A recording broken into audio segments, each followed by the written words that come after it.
दोस्तों मैं आपको यहाँ पर कुछ इमेजेस दिखाता हूँ। इन फिगर्स को आपने अपनी मैथमेटिक्स की बुक्स में कई बार देखा होगा। इनको हम कहते हैं मैट्रिसेस। जी हाँ, मैट्रिक्स कुछ स्टूडेंट्स का ये काफ़ी फेवरेट टॉपिक होता है, क्योंकि यूजुअली मैट्रिसेस को सॉल्व करने के काफ़ी बेसिक, काफ़ी सिंपल और काफ़ी इंटरेस्टिंग रूल्स होते हैं। इस इमेज में आप ये देख सकते हो कि यहाँ पर मैट्रिक्स एक टेबल की तरह होती है, जिसके अंदर हम डिफरेंट वैल्यूज़ को पुट करते हैं। इनके अंदर अलग अलग सेट ऑफ इन्फॉर्मेशन होती है और यहाँ पर हमने मैट्रिक्स को रो और कॉलम में डिवाइड किया है और अलग अलग मैट्रिक्स पर हम अलग अलग ऑपरेशन करते हैं, जैसे कि addition, multiplication, subtraction, inverse of the matrix और भी तमाम तरीके के ऑपरेशंस होते हैं जो कि हम इन मैट्रिसेस पर परफॉर्म करते हैं। पर कई सारे स्टूडेंट्स का ये डाउट होता है कि आखिर हम मैट्रिक्स का यूज़ क्यों करते हैं, इसको बनाने की हमको क्यों ज़रूरत पड़ी और क्यों मैथमेटिक्स में ये हमारी कैलकुलेशन को इजी करता है, और आखिर मैट्रिक्स के प्रैक्टिकल एप्लीकेशन क्या होते हैं और रियल लाइफ में इनका यूज़ कहाँ कहाँ पर होता है। इन सब के बारे में आज हम इस वीडियो में जानेंगे। आज हम मैट्रिक्स के सीक्रेट को जानेंगे। अब आपको ये बात जानकर काफ़ी हैरानी होगी कि मैट्रिक्स के हमारे रियल वर्ल्ड में कई सारे एप्लीकेशन हैं। ये इलेक्ट्रिकल इंजीनियरिंग और कंप्यूटर साइंस का एक कॉमन टूल है। इसके कई सारे इंजीनियरिंग एप्लीकेशंस हैं। इसका यूज़ गेम बनाने में भी होता है। एंड अगर हम फिजिक्स की बात करें तो फिजिक्स का हार्ट यानी कि क्वांटम मैकेनिक फॉर्मूलेशन में मैट्रिक्स मैकेनिक्स काफ़ी इसेंशियल रोल प्ले करती है। अगर आपने क्वांटम मैकेनिक्स को डीप में स्टडी किया है तो आपने प्रॉब्लम्स को मैट्रिक्स मेथड के साथ ज़रूर डील किया होगा। जैसे क्वांटम मैकेनिक्स में हम जनरली वेव फंक्शन के साथ डील करते हैं। इस वेव फंक्शन को हम साई से डिनोट करते हैं। अब हमारा जो ये वेव फंक्शन होता है वो अलग अलग वेव फंक्शन के लीनियर कॉम्बिनेशन से बनता है, या फिर यूँ कहें कि ये डिफरेंट आइगन वेक्टर के लीनियर कॉम्बिनेशन से बनता है। यानी कि किसी जनरल वेव फंक्शन को हम लिख सकते हैं psi equal to a1 psi 1 plus a2 psi 2 plus a3 psi 3 plus dot dot dot plus an psi n। अब मैट्रिक्स मेथड के अकॉर्डिंग इस फंक्शन को रिप्रेजेंट करने का वन ऑफ द मेथड है इसको मैट्रिक्स के फॉर्म में लिखना। जैसा कि आप अपनी स्क्रीन पर देख सकते हो, इसको हमने दूसरे तरीके से रिप्रेजेंट किया है। कॉलम मैट्रिक्स के फॉर्म में इसको हमने रिप्रेजेंट किया है, यानी कि साई को रिप्रेजेंट करने का वन ऑफ द मेथड है column matrix a1 a2 a3 till an। हालांकि जनरल रिप्रेजेंटेशन और ये वाला भी रिप्रेजेंटेशन दोनों का मतलब सेम ही है, पर मैट्रिक्स मेथड से लिखने पर हमारी कैलकुलेशन काफ़ी सिंप्लीफाई हो जाती है। ऐसे ही क्वांटम मैकेनिक्स में हमारे पास कई सारे ऑपरेटर्स होते हैं। क्वांटम मैकेनिक्स में ऑपरेटर्स फिजिकल ऑब्जर्वेबल्स होते हैं, जैसे कि हमारे पास है position operator, momentum operator, Hamiltonian operator और भी कई सारे ऑपरेटर। पर हर एक ऑपरेटर के करस्पॉन्डिंग एक स्क्वायर मैट्रिक्स एसोसिएटेड होती है। लाइक हैमिल्टोनियन ऑपरेटर होता है del square upon del x square. और अगर हम मैट्रिक्स मेथड से अपनी कैलकुलेशन को परफॉर्म करें देन हमारा टास्क क्वांटम मैकेनिक्स में काफ़ी सिंप्लीफाई हो जाता है। मैं आपको यहाँ पर क्वांटम मैकेनिक्स के कुछ इंपॉर्टेंट मैट्रिसेस दिखाता हूँ, जैसे कि पॉली मैट्रिक्स और spin matrix.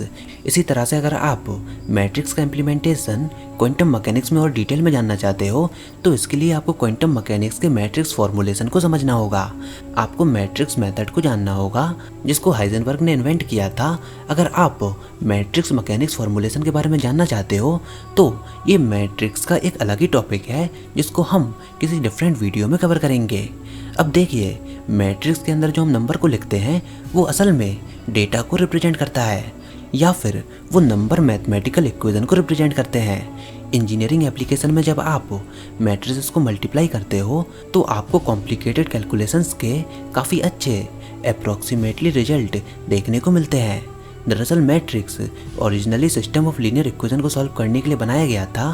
System of linear equation को आपने अपने स्कूल्स में पढ़ा होगा, जहाँ पर आप दो सिंपल इक्वेशन को सॉल्व करते हो।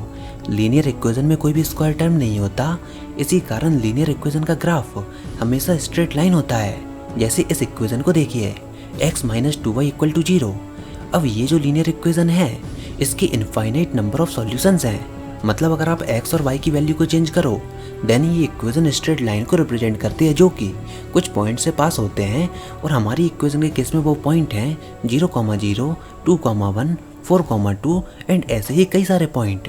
तो ये तो हमने एक सिंपल लीनियर इक्वेशन की बात की, पर अगर हम इस सिंपल लीनियर इक्वेशन को दूसरी लीनियर इक्वेशन के साथ कंबाइन करें, जैसे कि x minus y equal to 0 के साथ कंबाइन करें, देन इस केस में यहाँ पर केवल हमको एक ही सॉल्यूशन देखने को मिलेगा। पहले जो हमको इनफाइनाइट सॉल्यूशन मिल रहे थे, पर इस बार केवल हमको एक ही सॉल्यूशन देखने को मिलेगा और वो सॉल्यूशन होगा x = 2 एंड y = 1। मतलब पॉइंट 2,1 वो पॉइंट है जहाँ पर ये दो स्ट्रेट लाइन इंटरसेक्ट करेंगे। खैर ये सिंपल कैलकुलेशन है and I know in equation को सॉल्व करना आप सबको आता ही होगा, पर जो मैट्रिक्स इन दोनों को रिप्रेजेंट करती है उसमें 2x2 ग्रिड ऑफ नंबर होंगे। मतलब वो 2x2 की मैट्रिक्स होगी जिसकी टॉप रो होगी 1 और -2 एंड बॉटम रो होगी 1 एंड -1। तो सिस्टम ऑफ लीनियर इक्वेशन को सॉल्व करने का मैट्रिक्स मेथड मैथमेटिक्स में हमारे काफ़ी काम आता है। अब कई सारे range of application image processing से लेकर जेनेटिक एनालिसिस में हमारे कंप्यूटर्स को इन लीनियर इक्वेशन के सिस्टम को सॉल्व करना होता है और उनके सॉल्यूशन के बेसिस पर हमको हमारे रिजल्ट मिलते हैं। पर इन इक्वेशंस को सॉल्व करना इतना भी आसान नहीं होता, क्योंकि प्रैक्टिकल पर्पसेस में जिन लीनियर इक्वेशन को सॉल्व करना होता है वो 2 या 3 वेरिएबल की नहीं होती। प्रैक्टिकल केसेस में हमारे लीनियर इक्वेशन में मोर देन 3 वेरिएबल होते हैं, जिनको अगर आप नॉर्मल मेथड से सॉल्व करो तो ये टास्क काफ़ी डिफ़िकल्ट और काफ़ी ज़्यादा टाइम कंज्यूमिंग है। पर मैट्रिक्स मेथड हमारे उस काम को काफ़ी आसान बनाती है। सपोज मैं आपको 3 एक्सप्रेशन देता हूँ, t + 2p + 3h, 40 + 5p + 6h and 70 + 8p + 9h। यहाँ पर t, p और h के अलग अलग मतलब हैं। t का मतलब है टेम्परेचर, p का मतलब है प्रेशर एंड h का मतलब है ह्यूमिडिटी मेजरमेंट।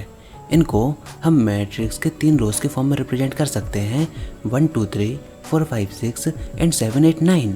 नाउ सपोज आप 2 डिफरेंट टाइम पर टेम्परेचर, प्रेशर और ह्यूमिडिटी की मेजरमेंट लेते हो, तो इन रीडिंग्स को भी आप मैट्रिक्स में रिप्रेजेंट कर सकते हो। एंड जब आप इन दोनों मैट्रिक्स को मल्टीप्लाई करोगे एंड ऐड करोगे तो आपको रिजल्ट में एक न्यू मैट्रिक्स मिलेगी एंड उस फाइनल मैट्रिक्स के नंबर माइट भी लो प्रेशर सिस्टम की ट्रेजेक्टरी को प्रेडिक्ट करें। ऑफ कोर्स वेदर सिस्टम के कॉम्प्लेक्स डायनामिक्स को रिड्यूस करना सिस्टम ऑफ लीनियर इक्वेशन में ये इटसेल्फ काफ़ी डिफ़िकल्ट टास्क है एंड ये वन ऑफ द रीज़न है कि कंप्यूटर साइंस में मैट्रिक्स का यूज़ काफ़ी कॉमन है। ये कंप्यूटर्स को अलाउ करती है काफ़ी सारे हैवी कंप्यूटेशनल वर्क को करने में। हालांकि ऐसी मैट्रिक्स को बनाना जो कि काफ़ी यूज़फुल कंप्यूटेशनल रिजल्ट दे वो काफ़ी कठिन काम है, पर मैट्रिक्स मल्टीप्लिकेशन कराना ये इतना डिफ़िकल्ट नहीं होता। अब कंप्यूटर साइंस का एक ऐसा एरिया जहाँ पर मैट्रिक्स मल्टीप्लिकेशन का काफ़ी यूज़ होता है वो है ग्राफिक्स, क्योंकि कोई भी डिजिटल इमेज बेसिकली काफ़ी स्मॉल मैट्रिक्स सिस्टम से बनती है। उस मैट्रिक्स के रो और कॉलम असल में इमेज के पिक्सल के रोज और कॉलम्स होते हैं। इस पिक्सल मैट्रिक्स में न्यूमेरिकल एंट्रीज होती हैं जो कि उस पिक्सल का कलर कोड होता है। अलग अलग एंट्री आपको अलग अलग पिक्सल कोड देगी। मतलब पिक्सल मैट्रिक्स में रो और कॉलम में मौजूद अलग अलग वैल्यूज़ आपको अलग अलग कलर्स देंगे। मतलब कोई भी डिजिटल डिवाइस कई सारे मिलियंस ऑफ पिक्सल से मिलकर बनती है और ये पिक्सल असल में है एक मैट्रिक्स। हमारे कई सारे सॉफ्टवेयर जैसे कि एडोब फोटोशॉप वो भी मैट्रिक्स का यूज़ करता है रेंडर इमेज के लीनियर ट्रांसफॉर्मेशन को प्रोसेस करने में। तो इसी पॉइंट से आप मैट्रिक्स की इम्पोर्टेंस का पता लगा सकते हो। आज आप ये जो वीडियो देख रहे हो अपने फ़ोन की स्क्रीन पर, इसमें भी मैट्रिक्स मल्टीप्लिकेशन का यूज़ होता है। डिजिटल वीडियो को डिकोड करने में भी मैट्रिक्स मल्टीप्लिकेशन का यूज़ होता है। इसी तरह matrix multiplication digital video processing में भी काम आती है एंड इनफैक्ट इसका यूज डिजिटल ऑडियो प्रोसेसिंग में भी होता है। दरअसल digital sound signal basically number के सीक्वेंस होते हैं जो कि किसी एक्वेस्टिक ऑडियो सिग्नल के टाइम के साथ हुए एयर प्रेशर के वेरिएशन को रिप्रेजेंट करता है। और कई सारी टेक्निक्स जो कि ऑडियो सिग्नल की फिल्टरिंग और कंप्रेसिंग में यूज़ होती हैं, जैसे कि फोरियर ट्रांसफॉर्म, वो मैट्रिक्स मल्टीप्लिकेशन पर ही रिलाई करती है। इसी तरह एक्स और वाई कोऑर्डिनेट प्लेन में मैट्रिक्स 0 -1 1 0 ये वर्टिकल वाई एक्सिस में मौजूद ऑब्जेक्ट को रिप्रेजेंट करती है। वीडियो गेम में ये अपसाइड डाउन मिरर इमेज को रेंडर करेगी। वीडियो गेम में अगर कर्व रिफ्लेक्टिंग सरफेस है जैसे कि शाइनी मेटल सीट, इस केस में मैट्रिक्स और भी कॉम्प्लिकेटेड होगी। तो यानी कि मैट्रिक्स का यूज़ गेम टेक्नोलॉजी में भी होता है और फिजिक्स में तो मैट्रिक्स के वैरायटी ऑफ एप्लीकेशन है। इलेक्ट्रिकल सर्किट से लेकर क्वांटम मैकेनिक्स में इनका यूज़ होता है। ऐसे ही यूनिवर्सिटीज़ में जो हमको प्रोग्रामिंग पढ़ाई जाती है उसमें रिजल्ट को इनकोड करने में और मैसेजेस को इनक्रिप्ट करने में मैट्रिसेस का यूज़ होता है। और कई सारी आईटीज़ कंपनी मैट्रिसेस को यूज़ में लेती हैं एज अ डेटा स्ट्रक्चर्स, जिससे कि वो यूज़र की इन्फॉर्मेशन को ट्रैक कर पाती हैं, कई सारे डेटाबेस को मैनेज कर पाती हैं और कई सारी सर्च क्वेरीज को परफॉर्म कर पाती हैं। इंफॉर्मेशन सिक्योरिटी के ज़्यादातर सिस्टम ऑफ मैट्रिसेस के साथ वर्क करने के लिए डिज़ाइन किए गए हैं। इसके अलावा जियोलॉजी में भी मैट्रिक्स का यूज़ सिस्टमैटिक सर्विस को बनाने में किया जाता है। इनफैक्ट रियल वर्ल्ड डेटा में भी, जैसे कि पॉपुलेशन रेट में भी मैट्रिक्स का यूज़ है।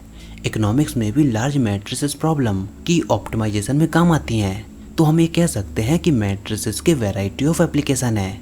तो यानी कि मैट्रिक्स लीनियर अलजेब्रा का एक ऐसा टूल है जिसकी वैरायटी ऑफ एप्लीकेशन है। इसलिए इसको पढ़ना इन मैथमेटिक्स एक काफ़ी इम्पॉर्टेंट इनिशियल स्टेप है, क्योंकि आप ये खुद देख सकते हो कि इसकी वैरायटी ऑफ प्रैक्टिकल एप्लीकेशन है। कई सारी टेक्नोलॉजी में इसका यूज़ होता है। इनफैक्ट मैथमेटिक्स में ही नहीं बल्कि फिजिक्स में भी इसके काफ़ी इंपॉर्टेंट यूज़ है। In the case of defining quantum mechanics में सब कुछ वेव फंक्शन, ऑपरेटर्स, इन सब से डिफाइन होता है। और बेसिकली ये फंक्शन लीनियर ट्रांसफॉर्मेशन की तरह एक्ट होते हैं। सो हम ये कह सकते हैं कि क्वांटम मैकेनिक्स की लैंग्वेज है लीनियर अलजेब्रा। बिना लीनियर अलजेब्रा के आप क्वांटम मैकेनिक्स में कुछ भी नहीं कर सकते। क्वांटम मैकेनिक्स के अलग अलग फॉर्मूलेशन में इसका यूज़ आपको देखने को मिलेगा। एंड क्वांटम मैकेनिक्स के डार्क नोटेशन में मैक्सिमम यूज़ लीनियर अलजेब्रा का ही है। पर क्वांटम मैकेनिक्स के अलग अलग फॉर्मूलेशन पर डिटेल में बात हम किसी डिफरेंट वीडियो में करेंगे। फिलहाल आज हमने मैट्रिक्स के प्रैक्टिकल एप्लीकेशन को जाना, रियल लाइफ में इनका क्या यूज़ होता है। फिलहाल आप कमेंट सेक्शन में लिखकर ज़रूर बताइए कि आपको मैट्रिक्स कैसी लगती है और आपका इस पर क्या रिव्यू है। फिलहाल आज की वीडियो में बस इतना ही। आई होप आपको ये वीडियो ज़रूर पसंद आई होगी। अगर ऐसा है तो इस वीडियो को लाइक कीजिए, अपने दोस्तों के साथ शेयर कीजिए। और अगर आपने हमारा चैनल अभी तक सब्सक्राइब नहीं किया देन इसको सब्सक्राइब कर लीजिए, ताकि आगे आने वाली कोई भी वीडियोस और अपडेट्स आपसे मिस नहीं हो पाए।